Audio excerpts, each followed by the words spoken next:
हे कृष्ण करुणा सिंधु दीनबंधो जगत्पते गोपेश गोपिका कांत राधा कांत नमस्तुते। जयतां सुरतर्पंगुर मम मंदमतिर्गति मत्सर्वस्वपदाम्भुज राधा मदन मोहनौ। तप्त कांचन गौरांगी राधे वृंदावनेश्वरी वृषभानुसुते देवी प्रणमामि हरिप्रिये। नमो महावदान्याय कृष्ण प्रेम प्रदायते कृष्णाय कृष्ण चैतन्य नाम्ने गौरत्विषे नमः।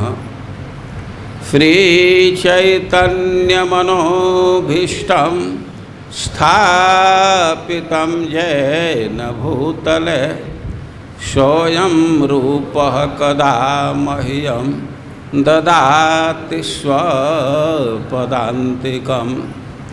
वैराग्यजुगभक्तिरसं प्रयत्नैः अपाययन्मामनभीप्सुमन्धं। कृपां बुधिर्यः परदुःखदुःखी सनातनं तं प्रभुमाश्रयामि। वाञ्छाकल्पतरुभ्यश्च कृपा सिन्धुभ्यैव च पतितानां पावनेभ्यो वैष्णवेभ्यो नमो नमः। जय श्री कृष्ण चैतन्य प्रभो नित्यानंद श्री अद्वैत गदाधर श्रीवासादि गौर भक्तवृंद। हरे कृष्णा कृष्ण कृष्ण हरे हरे हरे राम राम राम हरे हरे। हरे कृष्णा कृष्ण कृष्ण हरे हरे हरे राम राम राम।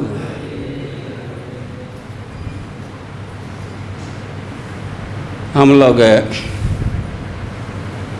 वृंदावन महिमा का श्रवण कर रहे हैं।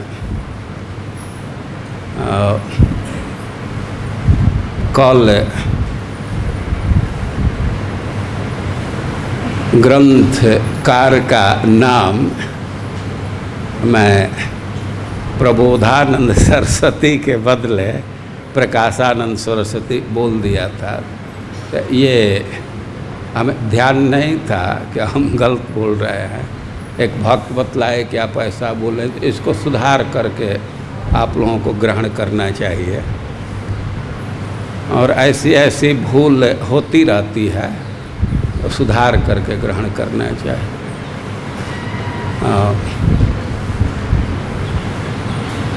आप वृंदावन की महिमा सुनने के लिए उपस्थित हैं, बहुत अच्छा है।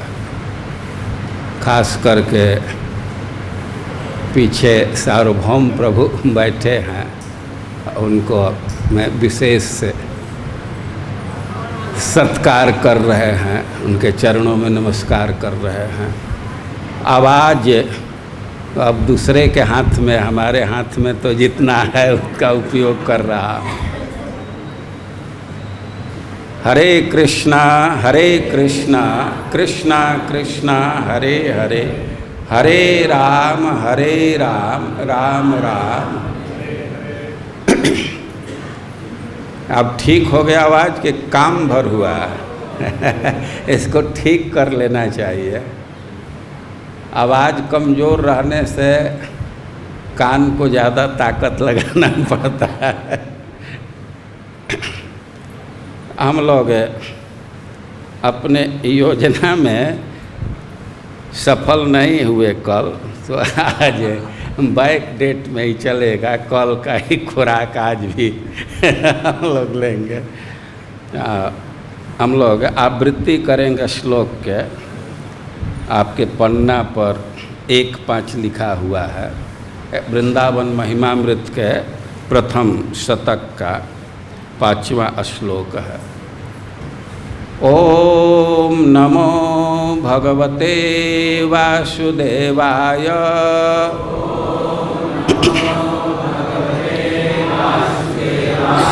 ओम नमो भगवते वासुदेवाय।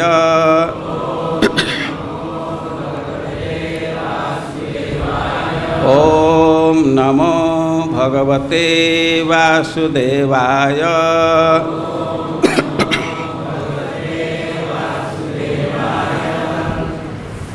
प्रेमौक्त्येन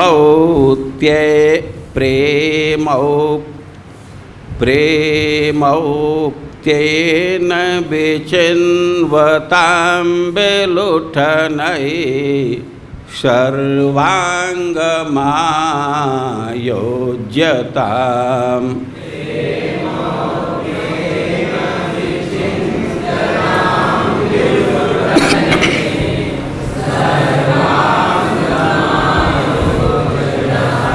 प्रेमौक्त्येन विचिन्त्यतां विलुठनै सर्वाङ्गमायोज्यताम्।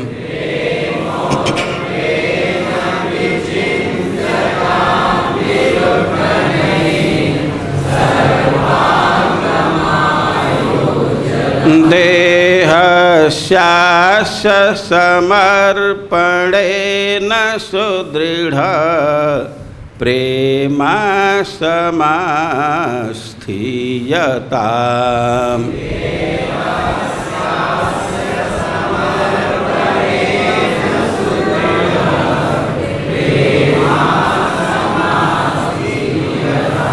राधा जाने रूपास्यतां स्थिरचर प्राणीह सन्तोष्यताम्।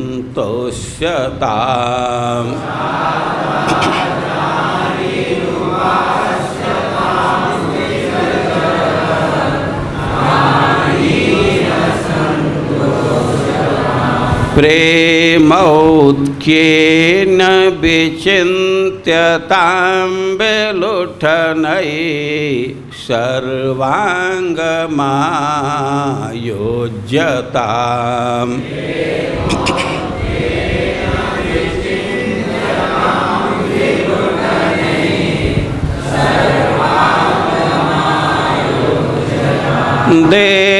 देहस्यास्य समर्पणेन सुदृढ प्रेमा समास्थीयताम्।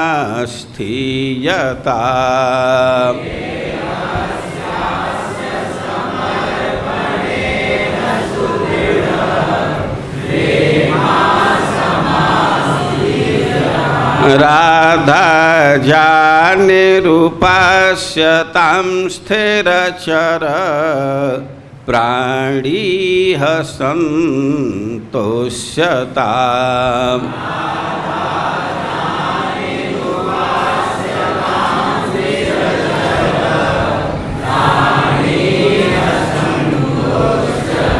श्रीवृन्दावनमेव सर्वपरमं सर्वात्मना प्रीयताम्।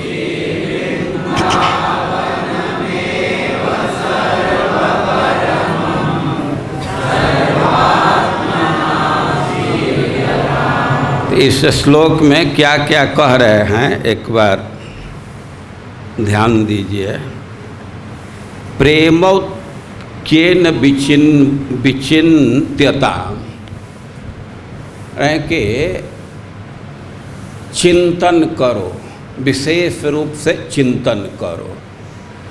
कैसे? प्रेम और उत्कंठा के साथ।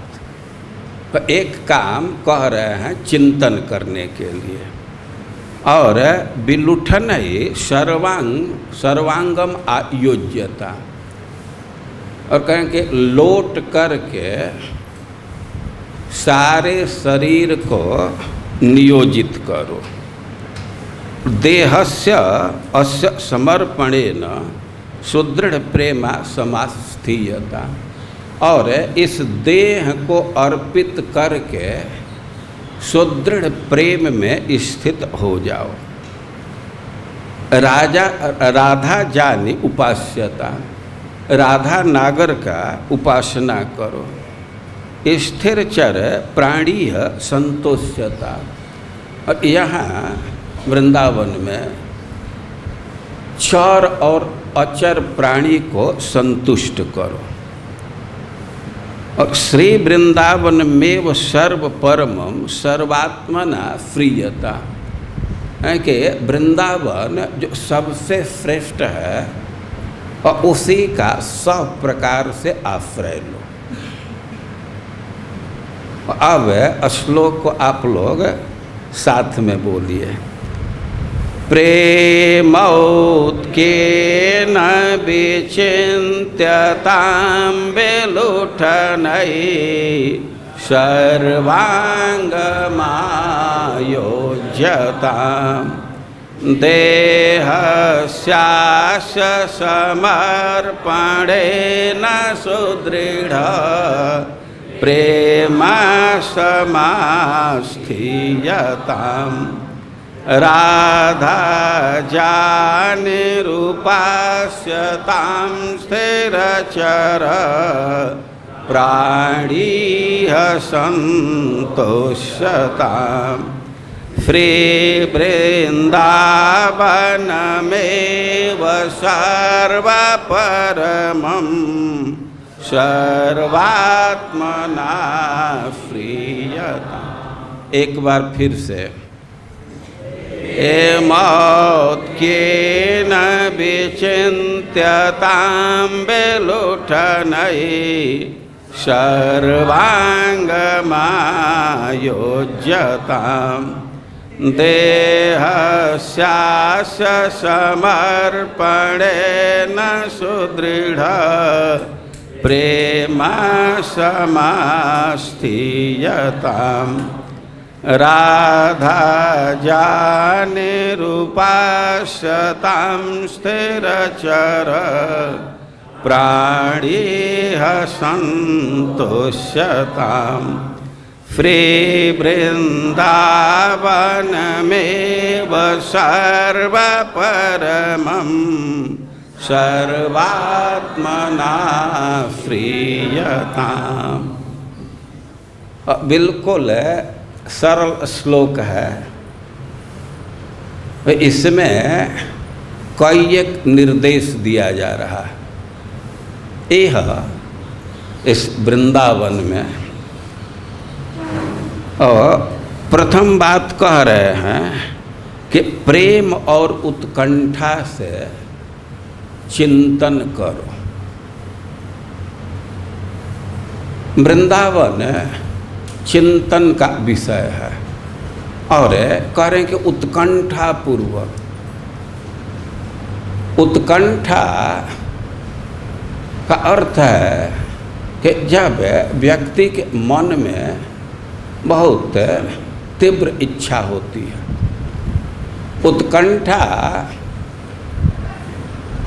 को स्पष्ट समझ सकते हैं। उत्कंठा शब्द है तो इसका अर्थ क्या है? उत्कंठा, जो कंठ गर्दन ऊपर किया है तो उत्कंठ हुआ। स्पष्ट उदाहरण है कि जब ट्रेन की घंटी हो जाती है तो ऐसे ट्रेन आने ही वाली है। आपके देखने न देखने से कोई अंतर नहीं है, लेकिन फिर भी आदमी झुक झुक करके देखता रहता है। तो उत्कंठा है, तो उत्कंठा पूर्वक चिंतन करना। वृंदावन चिंतन का विषय है। कल कुछ कुछ बात हम लोग सुने कि वृंदावन का ऐसा स्वरूप है कि यत्र नैसर्ग दुर्वैरा सहाफन मृगादय, जिनका निसर्ग से जन्म से स्वभाव से ही बैर है और उस बैर को छुड़ाया नहीं जा सकता, बहुत कठिन है। लेकिन वे लोग भी मित्राणी इव, एकदम मित्र के जैसा एक साथ रहते हैं। ये वृंदावन का स्वरूप है और उत्कंठा पूर्वक चिंतन करना चाहिए। बहुत बहुत बातें हैं वृंदावन के विषय में जिसको हमको जानकारी नहीं है, या जो जानकारी मिल रही है तो उस पर चिंतन करना चाहिए। लेकिन केवल उत्कंठा पूर्वक नहीं कह रहे कि कभी कभी लोग उत्कंठा से चिंतन करते हैं लेकिन वह अच्छा नहीं माना जाता। जैसे कंस है, अब कृष्ण का जितना चिंतन उत्कंठा पूर्वक वह कर रहा था और दूसरे लोग उतना उत्कंठा पूर्वक नहीं कर पाते। आसीन, संविषण, पर्यटन, खादन, वो बेड पर लेटता था और उस समय भी चिंता है कि कहीं कृष्ण वो खिड़की से न आ जाए, वो खिड़की बंद करो, खिड़की बंद करो। अब बहुत बहुत वर्णन किया गया, यहाँ तक जो भोजन कर रहा है कथाकार लोग कहते हैं कि उसने काला जीरा, छौं का जीरा दे कर अरे इसी भोजन से ही न निकल जाए। तो उत्कंठा तो उसका बहुत प्रबल है लेकिन प्रेम नहीं था, द्वेष बस चिंतन कर रहा है। तो उस भाव से वृंदावन का चिंतन नहीं करना है, प्रेम और उत्कंठा के साथ। और दूसरी बात कह रहे हैं कि विलुठन सर्वांग मा योग्यता, और यहाँ लोट करके सारे शरीर को नियोजित करो। परिक्रमा कर रहे हैं, दर्शन के लिए चल रहे हैं और उसमें पैर का नियोजन है, लेकिन अब सब अंग तो नियोजित नहीं हो पा रहे हैं। लेकिन कि ना, विलुठ नहीं सर्वांगम आयोज्यता, ब्रजरज में लोट लोट करके सारे अंग को नियोजित करो। अब किसी किसी के मन में विचार आएगा कि ये क्या कह रहा है, ये तो बहुत प्रैक्टिकल चीज़ नहीं है ये लोटना। लेकिन सिद्धांत समझना चाहिए, जिस पंथ में चल रहे हैं और किसी लक्ष्य को प्राप्त करना चाह रहे हैं तो उस लक्ष्य के प्राप्ति में जो सहायक चीज़ है उसी का आचरण करना होता है।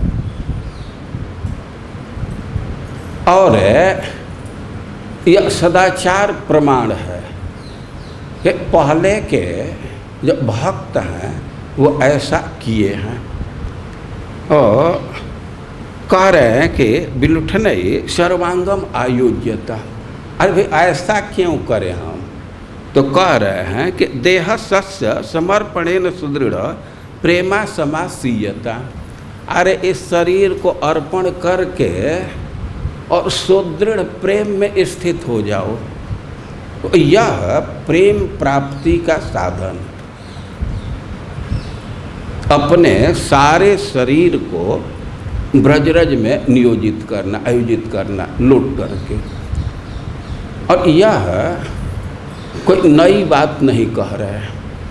आप श्रीमद् भागवतम पढ़ते हैं और श्रीमद् भागवतम में अक्रूर जी की ब्रज यात्रा का वर्णन दिया गया है। और अक्रूर जी की यात्रा ही मॉडल जर्नी है। वे जिस भावना से, जिस रूप से यात्रा कर रहे हैं तो यही आदर्श है।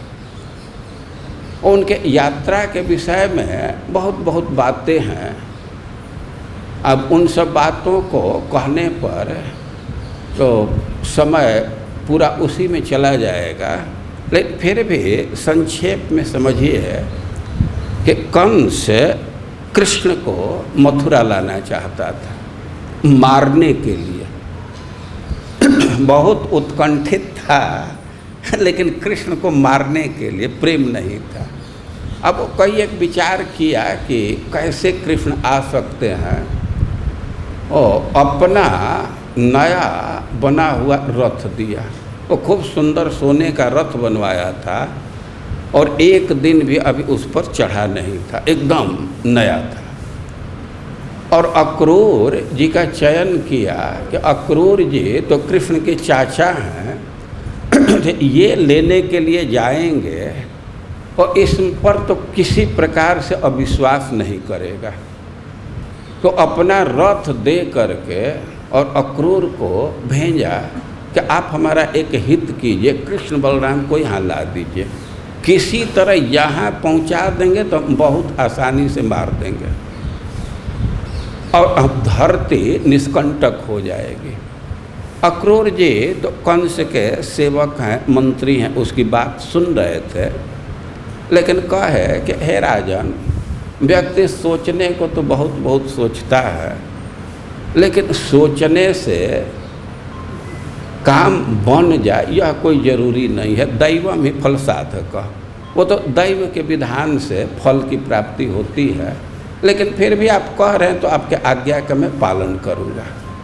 और दूसरे दिन वे रथ पर बैठ करके निकले और रथ पर अपने सौभाग्य के विषय में सोचने लगे, कितना भारी हमारा सौभाग्य है कि आज कृष्ण का दर्शन होगा। और कृष्ण का दर्शन होगा ही तो लक्षण पर विचार कर रहे हैं कि कंसो बतात्या कृतमित्य अनुग्रहम।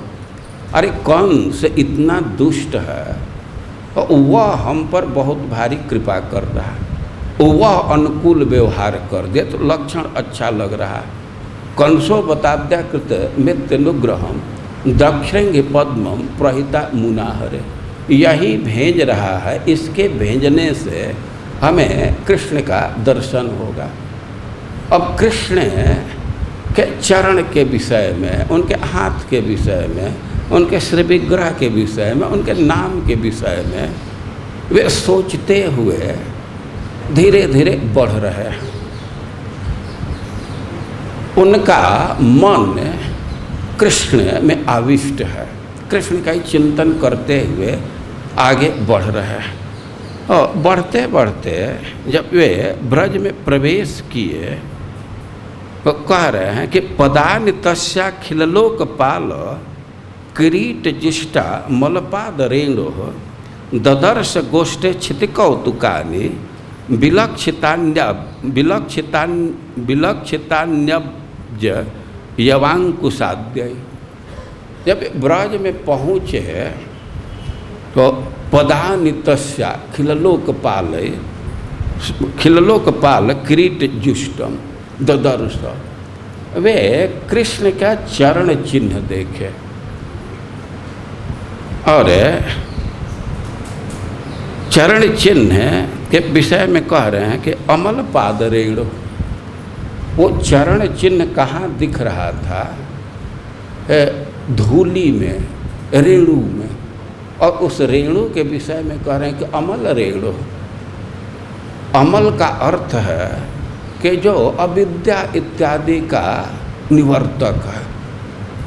ये ब्रजरज की विशेषता है कि हमारा जो मूल बंधन है अविद्या, उसको समाप्त करने वाला। और देख रहे हैं कि ये रज है और इसको जो बड़े बड़े लोकपाल हैं और उनके मुकुट तक ये स्थित रहता है। वे तो अपना मुकुट गिरा करके, मस्तक गिरा करके प्रणाम करते हैं। तो किरीट जिष्टा, वे अपने मुकुट से इस रज का सेवन करते हैं। और भी चरण चिन्ह के विषय में कह रहे हैं क्षिति कौतुकानी, ये पृथ्वी के लिए तो अलंकार है। देखिए पृथ्वी भगवान के प्रिया है, भगवान के तो अनेक पत्नियां हैं, लेकिन अब विष्णु स्वरूप से विचार किया जाए और श्री देवी और भूदेवी, ये दो पत्नियां बहुत प्रसिद्ध हैं। और जैसे कोई सौभाग्यवती स्त्री है तो अपने पति के सम्मान में पति के द्वारा प्रदत्त वो कई एक श्रृंगार को धारण करती है, अपने ललाट पर बिंदी रखती है, टिकुली रखती है। और सौभाग्यवती स्त्रियों के विषय में देखा गया है कि बड़ा उसको संजो करके रखती है।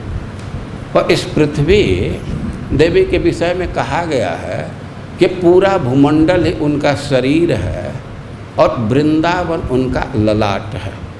और वृंदावन में जो भगवान का चरण चिन्ह है तो वह ललाट के बिंदी के समान है।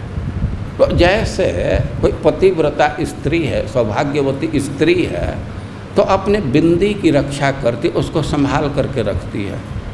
और वैसे ही पृथ्वी भगवान के चरण चिन्ह को संजो करके रखती है।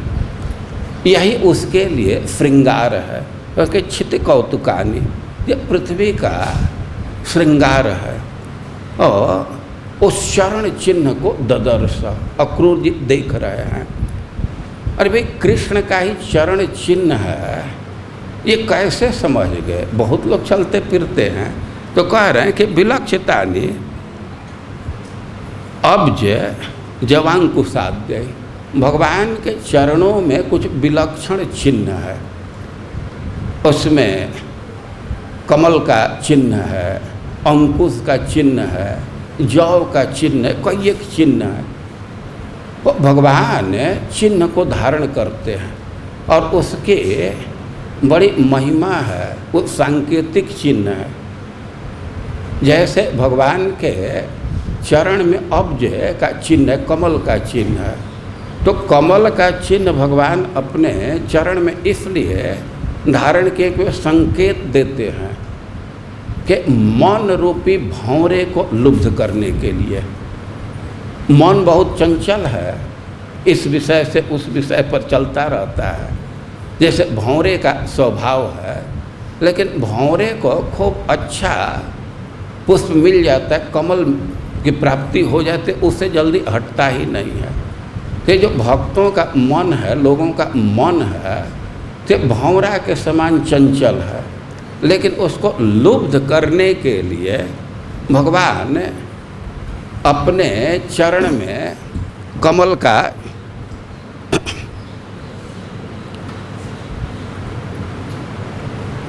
हरे कृष्णा कृष्णा कृष्णा हरे हरे, हरे राम राम राम हरे।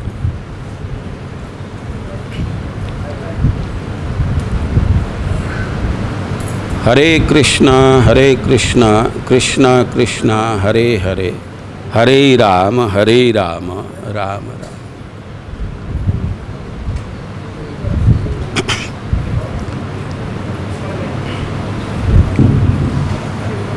हरे कृष्णा कृष्णा कृष्णा हरे हरे, हरे राम। विलक्षितान्यब्ज जवांकुशाद्य, अक्रूर जी चरण चिन्ह देख रहे हैं तो समझ रहे हैं कि कृष्ण का चरण चिन्ह है, क्योंकि विलक्षण है। उसमें अब्ज का चिन्ह है, जौ का चिन्ह है, अंकुश का चिन्ह है, कई एक प्रकार का चिन्ह है। और चिन्हों का विवरण दिया गया है।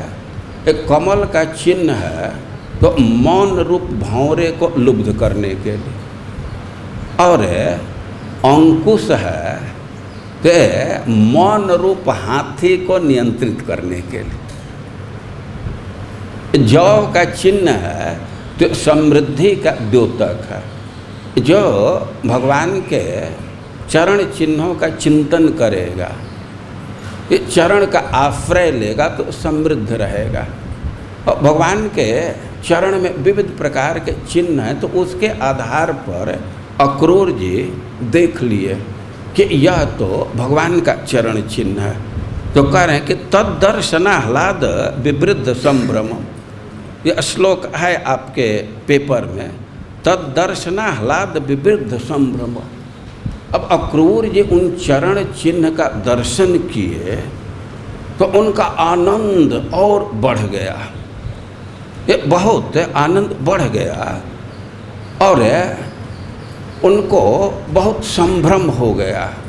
और कह रहे हैं कि प्रेमोर्धरोमा फ्रुकला कुलेक्षण, और प्रेम के कारण उनको रोमांच हो गया और अश्रु से दृष्टि व्याकुल हो गए। और चरण चिन्ह को देख करके रथाद अवस्कंध्य सत्य स्वचेष्टत, वे तुरंत रथ से कूद गए, उतर गए। और उनके मन में आ रहा है हमारे प्रभु का चरण चिन्ह है, और ऐसा वे विचार करके कि हमारे स्वामी का चरण चिन्ह है, तेसु अचेष्टत, उसी में लौटने लगे। तो अक्रूर जी के व्यवहार को देखिए, वे ब्रजरज को देखे, चरण चिन्ह को देखे और रथ से उतर करके उसी में लेटने लगे। अरे भाई, अक्रूर जी को क्या जरूरत पड़ गई, किस लिए वे उस धूली में लेटने लगे? कोई प्रश्न कर सकता है। देखिए, अक्रूर जी की स्थिति है कि वे चरण चिन्ह को देख करके इतना भावुक हो गए कि अब उन पर, उनके मन में किसी लाभ हानि का विचार नहीं है। वो अक्रूर जी जो ब्रजरज में लौट रहे हैं तो वो उनके प्रेम का फल है, वो प्रेम का उद्रेक है। वे प्रेम प्राप्त करने के लिए नहीं लौट रहे हैं, उनके हृदय में प्रेम है तो प्रेम के प्रभाव से लौटने लगे।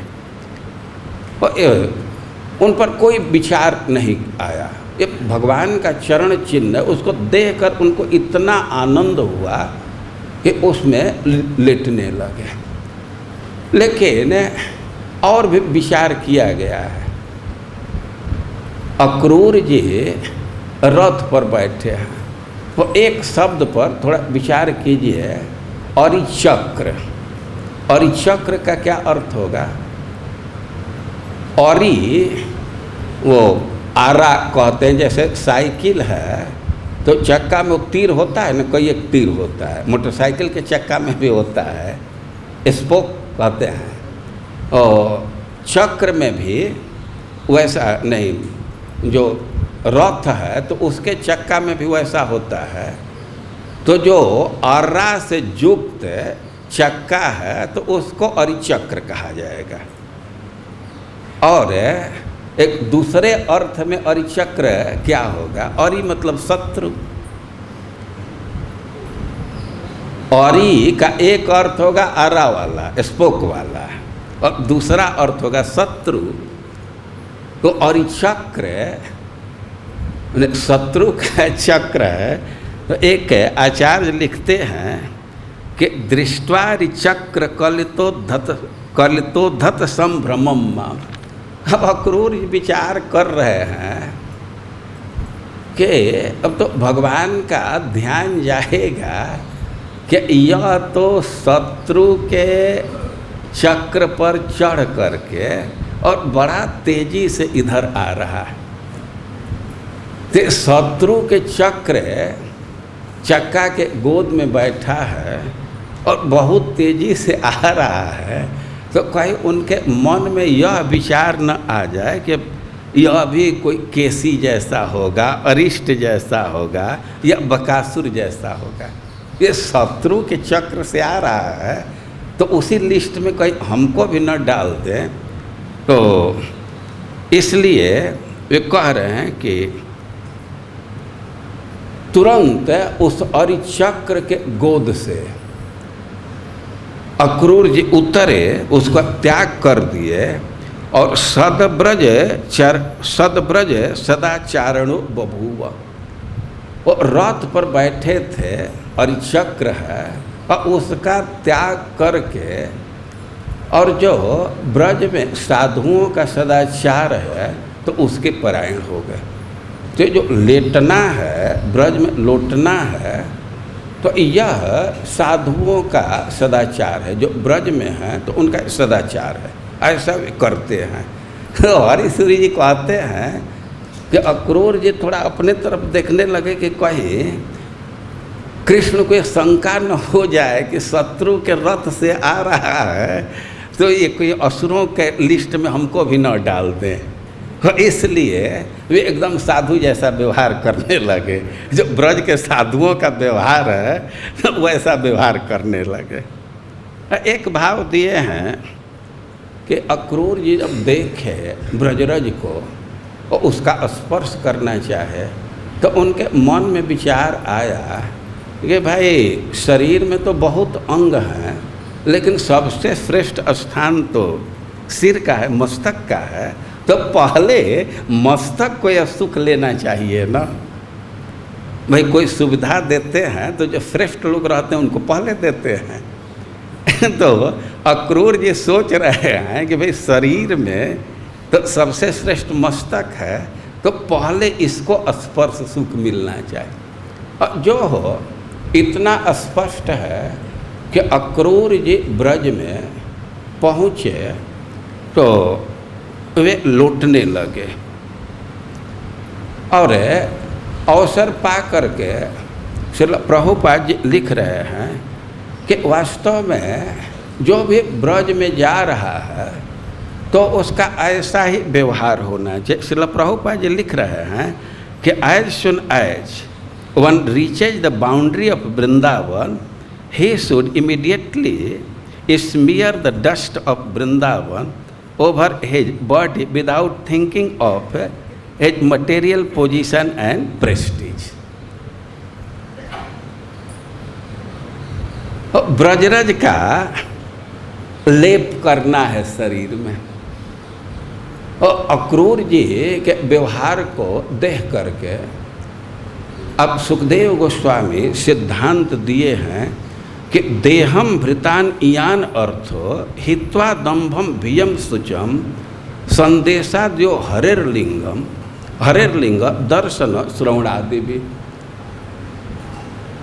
तो अक्रूर जी ब्रजरज में लौट रहे हैं और इसी पॉइंट पर सुखदेव गोस्वामी कह रहे हैं कि देहम भृतान इयान अर्थ, जिनको देह प्राप्त है तो उनका एकमात्र यही प्रयोजन है। वे क्या, तो जो अक्रूर जी के साथ है, अक्रूर जी कंस का संदेश लेकर के उसके आज्ञा प्राप्त करके और चले तो वहाँ से ले करके और भगवान का चरण चिन्ह देख करके उसमें लौट रहे हैं। तो जो अक्रूर जी का व्यवहार है, विचार है, तो देहधारियों का यही प्रयोजन है, उसी को प्राप्त करना चाहिए। और किस पॉइंट पर कह रहे हैं, जब अक्रूर जी ब्रजरज में लौट रहे हैं और एक तरह से ये देह मिला है तो इसका प्रयोजन यही है कि ब्रजरज में इसको लुटाया जाए, इसको ढंगलाया जाए, रोटेट किया जाए। देहम भृतान इयान अर्थ, यह बहुत महत्वपूर्ण चीज़ है। और प्रबोधानंद जी कह रहे हैं कि विलुठन सर्वांगम आयोज्यता, लौट करके अपने सारे शरीर के अंगों को, पूरे शरीर को ब्रजरज में नियोजित कीजिए।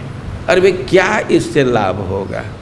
वो कह रहे हैं कि देहस्यास्य समर्पणेन सुदृढ़ प्रेमा समास्थीयता, इस देह को ब्रजरज में अर्पित करेंगे, उसमें लौटेंगे और इसी के बल से अपने प्रेम को आप स्थिर कर पाएंगे। सुदृढ़ प्रेमा समस्थीयता, ये ब्रजरज में लौटना एक बहुत भारी साधन है। इसी से व्यक्ति सुदृढ़ प्रेम में स्थित हो जाता है। और अक्रूर जी के विषय में कहे हैं कि वे दंभ, भय और शोक का त्याग करके लूट रहे। वे दंभ का अर्थ है कि व्यक्ति के मन में कुछ काल्पनिक झूठा एक अपने पद पोजीशन का अहंकार होता है। और सच्चाई तो यह है कि हम भगवान के सेवक हैं, लेकिन अब कोई पद मिल जाता है, अब उसी को मानता है कि हमारा यही स्वरूप है। इसको दंभ कहते हैं। और अक्रूर जी के केस में लिया जाए तो दंभ छोड़ करके वे लूटने लगे। अक्रूर जी के पोजीशन पर विचार कीजिए। वे राजा के मंत्री थे, राजा बहुत आदर करता था, लेकिन अब ये ख्याल नहीं रखे कि राजा के मंत्री हैं और लौट कहाँ रहे हैं, एक गोपाल के, एक चरवाहे के चरण चिन्ह में, उसके चरण रज में लूट रहे हैं। कि दंभ का त्याग किए कि मैं मंत्री हूँ, अब इसके चलते रुके नहीं। अच्छा, केवल दंभ की बात नहीं है, बहुत भारी भय है। कंस को पता लग जाए कि ये हमारा मंत्री हो करके हमारे शत्रु के चरण धूलि में लेटता है, तुरंत सस्पेंड कर सकता है। सस्पेंड कर देगा ना, सस्पेंड क्या कर देगा, निकाल ही देगा। तो भय है, और भय ही नहीं शोक भी है। वो राजा है, केवल उनको ही सस्पेंड करके नहीं छोड़ेगा, वे पूरा परिवार को मथुरा से निकाल सकता है। राजा है ना, वो कह रहे हैं कि परिवार का क्या भविष्य होगा, इसका शोक छोड़ करके, कंस का भय छोड़ करके और दंभ छोड़ करके, अपने पोजीशन का विचार छोड़ करके और ब्रजरज में लूट रहे हैं। तो अक्रूर जी के परिप्रेक्ष्य में कहा गया है। लेकिन श्रील विश्वनाथ चक्रवर्ती पाद जी कहते हैं कि अक्रूर जी को ये सब कहाँ विचार था। वे तो देखे कि हमारे प्रभु का चरण है, अब बस यह एक विचार था और उनके मन में कोई कंसिडरेशन नहीं आया, वे लेटने लगे। तो ये जो शब्द का प्रयोग कर रहे हैं, दंभम भयम हित्वा, तो ये तो हम लोगों के लिए कर रहे हैं। हम लोगों के मन में दंभ है, किसी को पद का दंभ है कि हम स्पष्ट हैं, किसी को विद्या का दंभ है, किसी को अभिजात्य का बड़े कुल के हैं, तो कह रहे हैं कि ये दंभ छोड़ना चाहिए। फिर दंभ का त्याग करना थोड़ा कठिन होता है। एक बार एक घटना है, इस्कान के ही एक भक्त बरसाना में रहते थे, और एक लोकसभा के सदस्य को वे आमंत्रित किए तो कुछ ब्रज के विषय में, पर्वत इत्यादि के विषय में बात करने के लिए। और संजोग से मैं भी बरसाना था, तो ये लोग श्री जी के मंदिर में दर्शन कर रहे थे, तो हमसे भेंट हो गई। उनके साथ एक व्यक्ति था, वो परिचित था, तो वे लोग स्थान नहीं देखे थे, तो हमको कहे कि आप भी चलिए साथ में। वे तो उस समय सिटिंग एमपी थे, वे कड़कड़ पैजामा और कुर्ता पहने थे, और उनके साथ उनके बहन का लड़का था। यद्यपि उस समय तो लड़का था, अब तो वो भी विधायक है, मंत्री रह चुका है। तो हम लोग गए तो वहाँ अब नृत्य गीत चल रहा था, सब लोग गान में विभोर थे, सब लोग नाच रहे थे। जो उनको बुलाए थे राधा जीवन प्रभु थे, तो वे भी वहीं नाच रहे थे। अब बहुत अच्छा लग रहा था, तो हम तो वहाँ गए, तुरंत वहीं बैठ गए, और वो लड़का भी बैठ गया। और वो जो एमपी थे, तो ये तो एकदम कड़कड़ पानी थे, आयरन किया हुआ, वो बार बार कहता मामा बैठा, मामा बैठा। वे बड़े संकोच में थे, लेकिन वो इतना कहा कि वे भी बैठ गए। इसके बाद जब प्रोग्राम ख़त्म हुआ तो राधा जीवन प्रभु आए, उनको प्रसाद पवाए, सब कुर्सी लाए, सब किए, लेकिन दूसरे लोग तो बैठ गए, लेकिन उनको तो अब कि हम MP हैं, अब हम नीचे कैसे बैठे। तो दंभ का त्याग करके ब्रजरज का सेवन करना चाहिए। अच्छा, भय भी होता है। कितने लोग तो कई एक आइटम को नहीं स्वीकार करते हैं कि परिवार वाले क्या कहेंगे, वे डांटने लगेंगे। लेकिन सुखदेव गोस्वामी कह रहे हैं कि दंभ, भय और शोक त्याग करके जो अक्रूर जी किए तो वही आचरण कर रहे हैं, तो देह का फल यही है। तो ब्रज के रज में लौटना एक बहुत भारी साधन है और यह सदाचार है।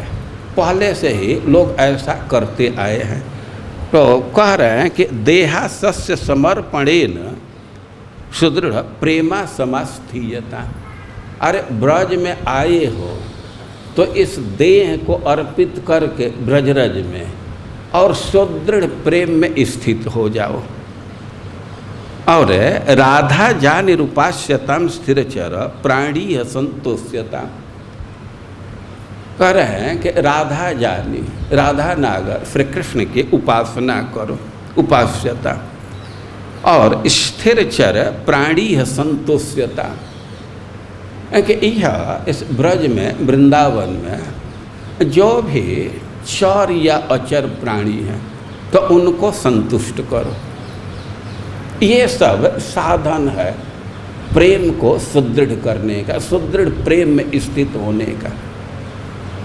दो प्रकार के प्राणी हैं, जो घूमते फिरते हैं तो उनको चर प्राणी कहा जाता है, और जो एक स्थान पर स्थिर रहते हैं तो उनको स्थिर कहा गया है। जैसे वृक्ष हैं तो स्थिर हैं, बंदर हैं, मोर हैं, कुत्ते हैं, और भी मनुष्य या कीट पतंग हैं, चींटी हैं, तो वे चर प्राणी। तो कह रहे हैं कि यह स्थिर चर प्राणी संतोष्यता। जो चर प्राणी हो या अचर प्राणी हो उनका संतोष विधान करो। यह बहुत महत्वपूर्ण बात है। देखिए, ब्रज में व्यक्ति अपने से नहीं आ पाता है। ब्रज का हिसाब किताब दूसरा है। श्रील प्रभुपाद जी लिखते हैं कि केवल टिकट खरीद करके वृंदावन नहीं चले जाएंगे। यहाँ आने के लिए राधा रानी का कृपा आवश्यक है, और राधा रानी के स्वभाव में है कि जो व्यक्ति यहाँ के निवासियों को सुविधा देता है, उनकी सेवा करता है, तो उसको तो यहाँ रखती है। और जो व्यक्ति यहाँ के प्राणियों को उद्वेग देने लगा, उनको दुखी करने लगा, तो ब्रज में टिक नहीं सकता। किसी न किसी तरह राधा रानी उसको बाहर कर देती हैं। तो कह रहे हैं कि स्थिर चर प्राणी है संतोष्यता। चाहे वे चर प्राणी हो या अचर प्राणी हो, उनका संतोष विधान कीजिए। वे प्रश्न होगा कि कैसे उनको संतुष्ट किया जाए। अब जैसे संतुष्ट कीजिए, यहाँ सिद्धांत दिया जा रहा है। श्रील प्रभुपाद जी भक्ति रसामृत सिंधु में लिखे हैं कि दो चीज़ है, एक प्रिंसिपल है और एक डिटेल है। तो यहाँ प्रिंसिपल की बात कर रहे हैं, और शब्द पर ध्यान देना चाहिए, उनको संतुष्ट करना चाहिए।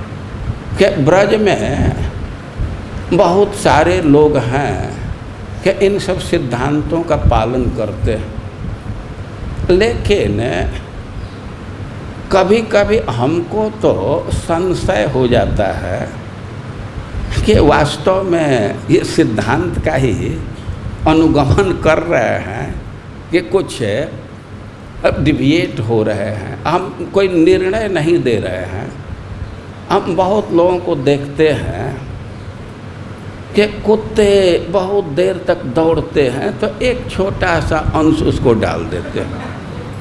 वो एक रोटी लिए हैं और उसी को कई एक बंदरों में वितरित करते हैं। अब हम इसको बुरा तो नहीं कह रहे हैं, सिद्धांत पर भी चल रहे हैं, लेकिन थोड़ा विवेक होना चाहिए कि सबको नहीं संतुष्ट कर सकते और कुछ को संतुष्ट करना चाहिए। अरे जितनी क्षमता है तो उतना बड़ा ही प्रोजेक्ट लेना चाहिए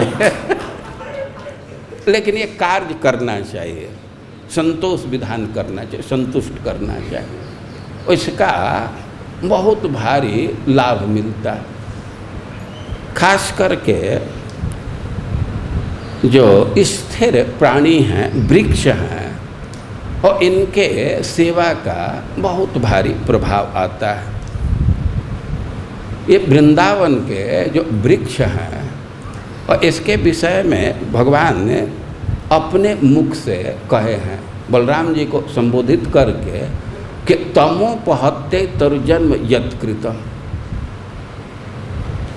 कई एक अर्थ है, एक अर्थ है कि तमोपहत्य,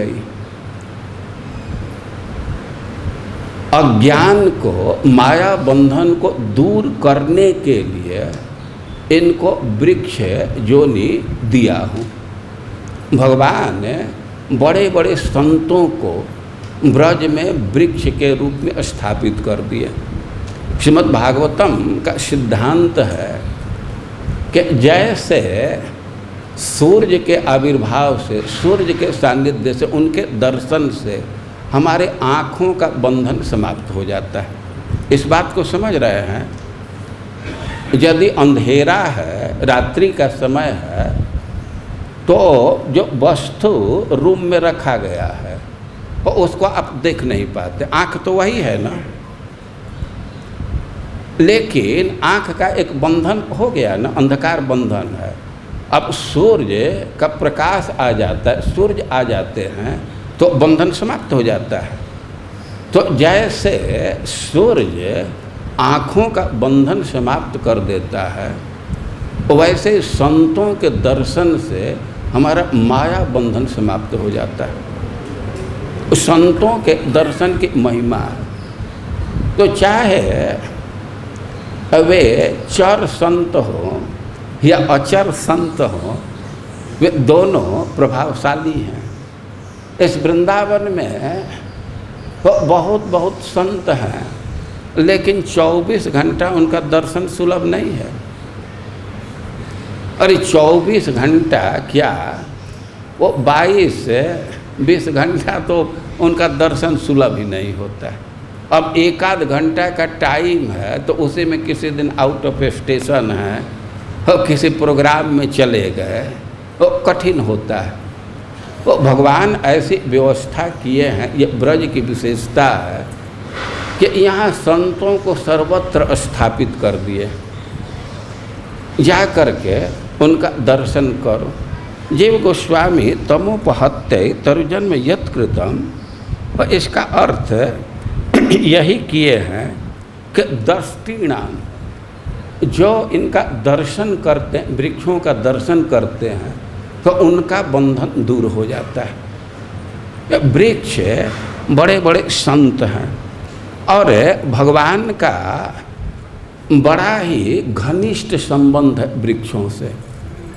ऐसा लिखा गया है कि राधा कराव चित पल्लव बल्लरी के, ये वृंदावन में जो भी वृक्ष हैं और उसको लगाने के लिए, स्थापित करने के लिए तैयारी करनी होती है। आल बाल कहते हैं बंगाली में, हम लोगों के भाषा में तो थाला कहते हैं। वो मिट्टी मुलायम करके बनाते हैं, थाला मारते हैं, आल बाल तैयार करते हैं। तो वे प्रिया प्रियतम मिल करके करते हैं और उसमें वृक्षों को आरोपित करते, उगाते हैं, उनको सींचते हैं और कई प्रकार से उनका पोषण करते हैं और उनका विवाह करते हैं। अब तो हम ग्रंथ में पढ़े तब गांव की बात याद आ गई। अब बीच में तो ये सब बात याद नहीं थी। तो परंपरा गांवों में भी है, वृक्षों का विवाह किया जाता है।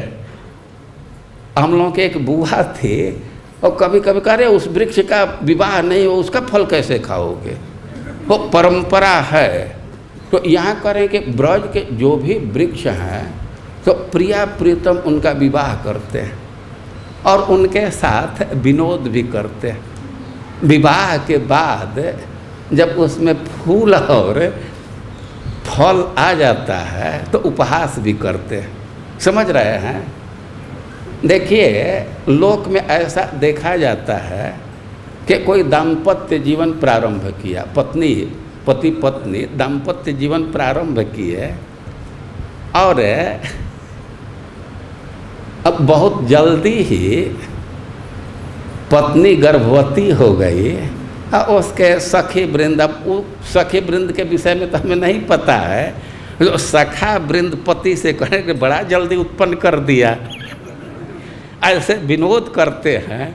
तो प्रिया प्रियतम में वृक्षों का विवाह कराते हैं और फल और पुष्प देखते हैं तो उपहास करते हैं, जैसे बड़ा जल्दी प्रोडक्शन चालू हो गया। वो इतना वृक्षों से संबंध है, निकटतम, बहुत आत्मीय संबंध है। और इन्हें वृक्षों का सेवन का, इनको संतुष्ट करने का बहुत भारी प्रभाव आता है। वास्तव में वृक्षों की क्षमता है कि हमारे किसी भी मनोरथ को पूर्ण कर सकते हैं। ये वृंदावन महिमामृत में अनेकों श्लोकों में वृक्षों का वर्णन किया गया। एक श्लोक है, आपके पन्ना पर है 5:21, नमो नित्यम वृंदावन तरुलताभ्याम करुणया किरंतिभ्य सर्वान् अपि च पुरुषार्थान् सकृद अपि विलोकात् संस्पर्शात् श्रवण कथनाश्च स्मरणतः विभांतिभ्य। ये पावे, शायद पाठ भेद होगा, गलती होगा, पारे प्रकृति रस सारात्म महस। ये वृक्षों के विषय में कह रहे हैं कि हम तो नित्य वृक्षों को नमस्कार कर रहे हैं। नमो नित्यम वृंदावन तरु लताभ्य, चाहे वे लता हो या वृक्ष हो, तो हम नित्य नमस्कार कर रहे हैं। और लताओं के विषय में, वृक्षों के विषय में कह रहे हैं कि करुणया किरंतिभ्य सर्वानपि पुरुषार्थान, वे करुणा करके सारे पुरुषार्थ को प्रदान कर रहे हैं। और किस व्यक्ति को पुरुषार्थ प्रदान कर रहे हैं कि सकृदपि विलोकात्, कोई एक बार दर्शन कर लिया जो करुणा से सब पुरुषार्थ प्रदान करते हैं। संस्पर्शात्, एक बार स्पर्श कर लिया। श्रवण कथनाच, वृक्षों की महिमा का श्रवण कर रहा है या उसका वर्णन कर रहा है, या स्मरणतः, अब कोई कहने सुनने को नहीं मिल रहा है तो मन ही मन स्मरण कर रहा है। और विभांतिभ्य पारे प्रकृति रस सारात्म महस, वृक्षों के स्थिति का वर्णन कर रहे हैं कि वे तो विराजित है, चमक रहे हैं। जो प्रकृति का क्षेत्र है वैसे बाहर हैं, अप्राकृत हैं। तो जो विभांतिभ्य, जो शोभित हो रहे हैं, प्रकाशित हो रहे हैं, और एक बार श्रवण कीर्तन करने से, एक बार उनका दर्शन करने से, स्मरण करने से या स्पर्श करने से सर्वान अपि पुरुषार्थान किरंतिभ्य, सारे पुरुषार्थ को दे रहे हैं। भाई सारे पुरुषार्थ का क्या अर्थ हुआ? 4 पुरुषार्थ प्रसिद्ध है, अर्थ, धर्म, काम और मोक्ष। और इसके ऊपर एक बहुत बड़ा पुरुषार्थ है, उसको पंचम पुरुषार्थ कह रहे हैं। तो वृक्षों की क्षमता है कि सब पुरुषार्थ को प्रदान करते हैं। एक श्लोक में कह रहे हैं कि पंचार्थान प्रेम भक्त्यांतान विचिनुमंते बुधा मुधा। अरे कह रहे जो विद्वान हैं तो पंच पुरुषार्थ का अन्वेषण झूठे करते हैं, फालतू का कर रहे हैं। भक्त्यंतान, प्रेम भक्ति जिसमें अंतिम है, कृतार्था किल तिष्ठन्ते वृंदारण्य तृणाश्रिता। जो वृंदावन में एक तृण का आश्रय ले लिया तो कृतार्था किल तिष्ठन्ति, वो तो कृतार्थ हो गया। अब उसको पांचों पुरुषार्थ के प्राप्ति के लिए कुछ यत्न नहीं करना है, केवल एक तृण का आश्रय ले लिया। आगे कह रहे हैं कि वृंदावन तृण गुल्मादि अनिशम सच्चिद रसात्मकम कलयन प्रणमन अति भक्ति भरा दिया बसे तम नमन्त्य हो धन्य। यानी कि जो व्यक्ति वृंदावन के तृण या गोल में जो छोटे छोटे पौधे हैं और उनका निरंतर भावना कर, उनसे संबंध रखा है, उनको नमस्कार कर रहा है, अति भक्ति भराद, अति श्रद्धा के साथ भक्ति के साथ वृक्षों को नमस्कार कर रहा है, तो यह बसे नमस्कार करते हुए वह यहाँ निवास कर रहा है। तो नमन्ति अहो धन्य, जो धन्य पुरुष हैं, अपने लक्ष्य को प्राप्त कर लिए हैं, वे कृतार्थ हो गए हैं, वे व्यक्ति भी उसको नमस्कार करते हैं। किस व्यक्ति को? जो वृक्षों को नमस्कार करते हुए अति आदर के साथ नमस्कार करते हुए और वृंदावन में बस रहा है। और वृक्ष है कि बहुत भारी महिमा है। ये प्रिया प्रियतम के बहुत प्रेमी प्राणी हैं और वृक्षों का सेवन करना चाहिए, उनको संतुष्ट करना चाहिए। देखिए, उनको संतुष्ट कीजिए, आवश्यकता के अनुसार जल दीजिए और कार्य कीजिए, तो कम से कम उनको कष्ट मत दीजिए। बहुत सारे लोग हैं कि अपना पोस्टर लगाने के लिए, बैनर लगाने के लिए वृक्षों में कील ठोक देते हैं। ये बहुत भारी पाप है, उनको कष्ट नहीं देना चाहिए, उनको संतुष्ट रखना चाहिए। तो ब्रज में जो रह रहे हैं तो उनके लिए एक नियम दिया जा रहा है कि जो चर प्राणी हैं या अचर प्राणी हैं उनको वे संतुष्ट करें, अपनी क्षमता के अनुसार संतुष्ट करना चाहिए। जो भी सुविधा है उसको प्रदान करना चाहिए, तभी वृंदावन में रह पाएंगे। और कह रहे हैं कि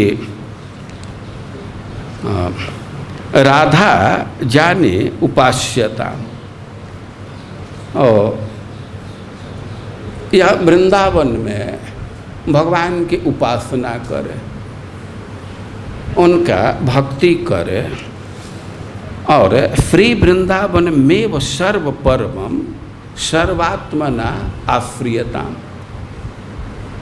आश्रियताम कि श्री वृंदावन में वे वृंदावन का ही आश्रय ले, वृंदावनम एव, वो वृंदावन का ही आश्रय ले।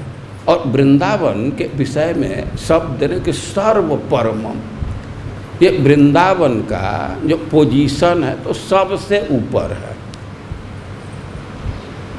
अब विकल्प मत पूछिएगा कि इससे भी इससे भी, सीधा शब्द है कि सबसे ऊपर स्थान है, सर्व परम। श्लोक आपके हाथ में है, बिल्कुल सरल शब्द है, सर्व परमम, सबसे ऊपर स्थान है। तो कह रहे हैं कि सर्वात्मना आश्रियता, सब प्रकार से वृंदावन का ही आश्रय स्वीकार कीजिए। सर्वात्मना, सब आत्मा से। शरीर में कितना आत्मा है नटवर? एक। और शरीर में तो एक आत्मा है, लेकिन संस्कृत डिक्शनरी में कितना आत्मा है? परमात्मा अनंत, आत्मा रामश्च मुनयः निर्ग्रंथा अप्युरुक्रमे। अब संस्कृत डिक्शनरी खोलेंगे तो 7 आत्मा है। क्या क्या 7 है? आत्मा शब्द ब्रह्म देह मौन यत्न धृति बुद्धि स्वभाव, यही 7 अर्थ प्राप्ति। ये चैतन्य महाप्रभु का शब्द है कि आत्मा शब्द से 7 अर्थ की प्राप्ति होती है। कौन कौन? ब्रह्म है, ब्रह्म है जो निर्विकार है, प्रकृति से ऊपर है। जीवात्मा भी ब्रह्म है। और देह, देह को भी आत्मा कहते हैं, मन को आत्मा कहते हैं, बुद्धि को आत्मा कहते हैं। तो उपासना के विषय में, आश्रय के विषय में कह रहे हैं कि सर्वात्मना, भाई सब आत्मा से आश्रय ग्रहण कर, मतलब मन से भी, वाणी से भी और शरीर से भी, या और भी जिस आत्मा से किया जा सकता है। तो सर्वात्मा का ये भी एक अर्थ कर सकते हैं। जो भी आत्मा, शरीर, धैर्य, स्वभाव, तो सबसे वृंदावन का ही आश्रय स्वीकार करे। कोई कोई कहेगा भाई हम लोगों को तो 7 का कुछ ज्ञान ही नहीं है कि धृति से कैसे आश्रय लेंगे, स्वभाव से कैसे आश्रय लेंगे, हम लोग तो एक आत्मा को जानते हैं। और ठीक है, एक ही आत्मा को जानिए, लेकिन सर्वात्मा कहने का अर्थ है कि एकदम पूरा पूरा सब प्रकार से पूरा पूरा वृंदावन का ही आश्रय रखिए। और वृंदावन माता के समान है। जैसे कोई छोटा बच्चा है तो अपने माँ का आश्रय में रहता है, और उसी तरह सब प्रकार से वृंदावन का ही आश्रय लेना चाहिए। इस श्लोक में कई एक निर्देश दिया जा रहा है। फिर से इस श्लोक को एक बार बोलिए। प्रेमोत्केन विचिन्त्यतां विलुठनये सर्वांगमायोज्यतां देहस्यास समर्पणेन सुदृढ़ प्रेमा समास्थियताम् राधा जानिरूपास्यतां स्थिरचर प्राणीह सन्तोष्यतां श्रीवृन्दावनमेव सर्वपरमं सर्वात्मना श्रीयताम्। इस शरीर को अर्पित करना है। इस शरीर को ब्रजरज में अर्पित करेंगे तो सुदृढ़ प्रेम में स्थित हो जाएंगे। लेकिन कोई कोई वो अपनी कठिनाई बतलाएंगे। बहुत सारे भक्त हैं कि नित्य यह आचरण करते हैं, वो दिखाते नहीं हैं। बहुत सारे लोग हैं, हम व्यक्तिगत रूप से देखे हैं कि आश्रम के ब्रह्मचारी वो मंगला आरती के बाद परिक्रमा में जा करके और लौटते थे। लेकिन एक कठिनाई की भी संभावना है। कोई कोई कहेंगे कि अरे हम तो 10 दिन लौटे, शरीर में बहुत खुजली होने लगा। एक कठिनाई आती है। उसका कारण है कि अभी बहुत दूषित हो गया है। खास करके जो सड़ा हुआ चीज़, पत्ता सड़ा हुआ या नाली का जो मिट्टी इत्यादि गया है और उसमें विलुंठन कर रहे, लौट रहे हैं, तो संभावना है कि शरीर में खुजली होने लगेगी।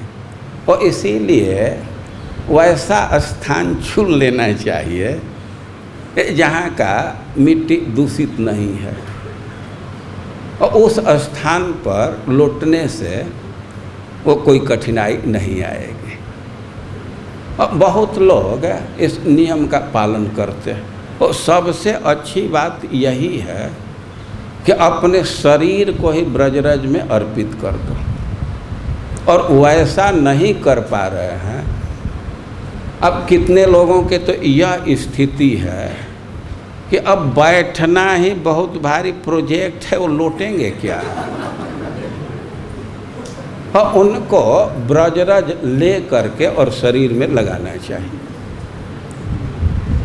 अब पूरे शरीर में नहीं लगा सकते तो कुछ अंग में जरूर लगाना चाहिए। अब पूरा शरीर को नियोजित नहीं कर रहे हैं तो कम से कम ललाट पर ब्रजरज रखना चाहिए।